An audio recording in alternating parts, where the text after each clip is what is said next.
Le centre de soins capillaires FEMIS a célébré ses 2 années d'existence ce vendredi 3 octobre 2014.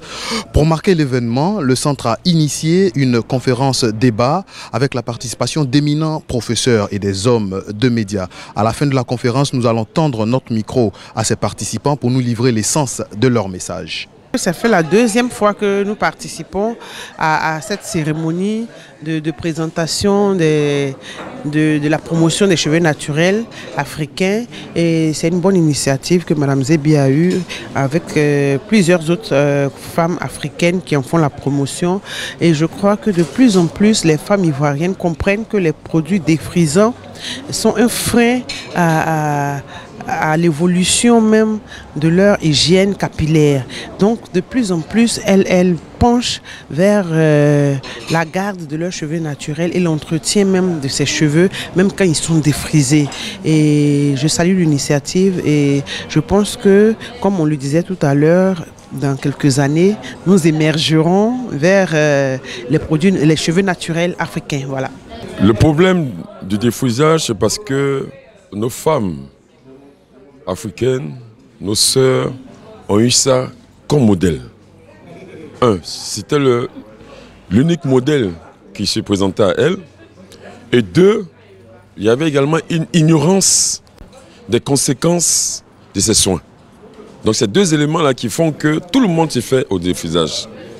Alors qu'est-ce qu'il faut faire pour les emmener à changer cette pratique? C'est une pratique.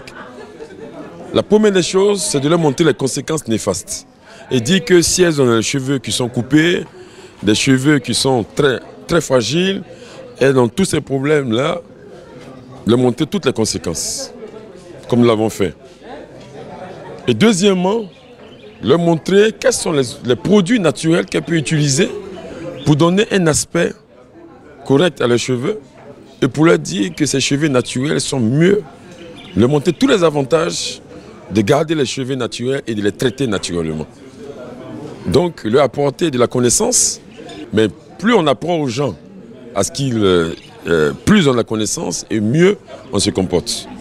Voilà. Nous pensons que c'est vraiment les seuls moyens de montrer les conséquences négatives et leur montrer quelles sont les alternatives pour traiter les cheveux. Je suis ravie d'avoir participé à la cérémonie d'aujourd'hui. D'autant plus que les invités, je connais M.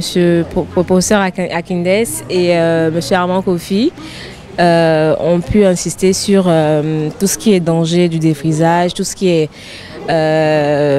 processus de soins, enfin tout ce qui est sur les points sociologiques et tout ça. Donc je pense que c'était un très bon événement. C'est quelque chose qui devrait se répéter.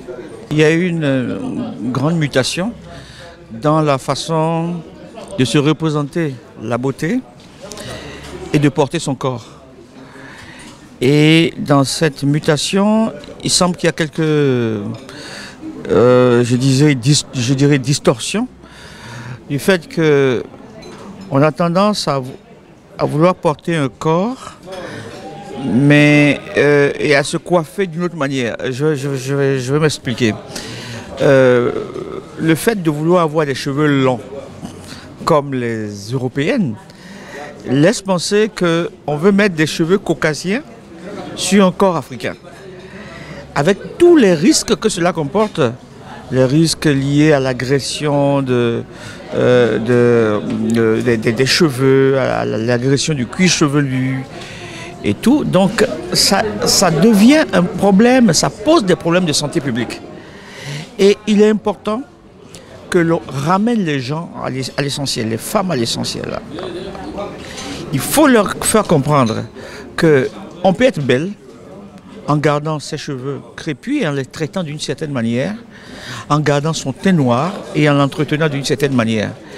Et d'où l'intérêt d'accompagner cette coalition que FEMI essaye de faire entre la recherche et l'accompagnement des femmes qui ont besoin de soigner leur système capillaire.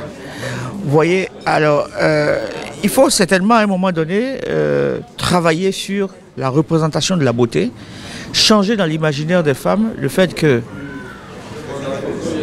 perçoivent la beauté comme dans le teint clair, dans des cheveux longs à la façon caucasienne. Non, on peut être belle en étant bien noire et en rendant même son teint noir brillant et mat, et en ayant des cheveux crépus et bien soignés. D'où l'intérêt de tout cet accompagnement de la recherche par le professeur Kofi. Absolument satisfaite. Parce que quand on explique, tout est, comme on dit, tout est question d'information, tout est question de sensibilisation, d'éducation aussi. Nous constatons que quand on explique le bien fondé de faire ou de ne pas faire certaines choses, les personnes qui nous visitent comprennent et elles adhèrent tout de suite. Et à la pratique, on répond aussi à leurs besoins parce que, comme j'aime bien dire des fois, là, quand les dames arrivent chez nous et qu'on leur fait soins et tresses, elles dorment. Elles dorment. Donc, cela augure du bien-être, voilà, dans lequel elles baignent pendant qu'on leur administre leurs soins capillaires et tout.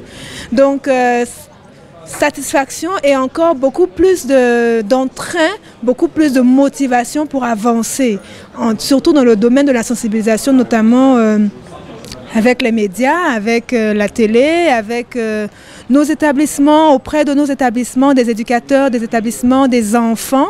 Voilà, motivation dans ce sens-là, motivation aussi à la formation, voilà, la formation de toutes les personnes qui aiment les métiers de coiffure, les métiers des cheveux, pour qu'elles puissent avoir de bonnes pratiques et motivation aussi, enfin, presser que la gamme capillaire Femease soit là pour faire du bien vraiment au maximum, voilà. Le professeur Armand Kofi disait dans ses propos, ce dont nous avons besoin pour entretenir nos cheveux se trouve dans la nature. Nous pourrons loisiblement conclure en disant également que ce dont nous avons besoin pour entretenir nos cheveux se trouve chez Femease Hair Care Center. Merci.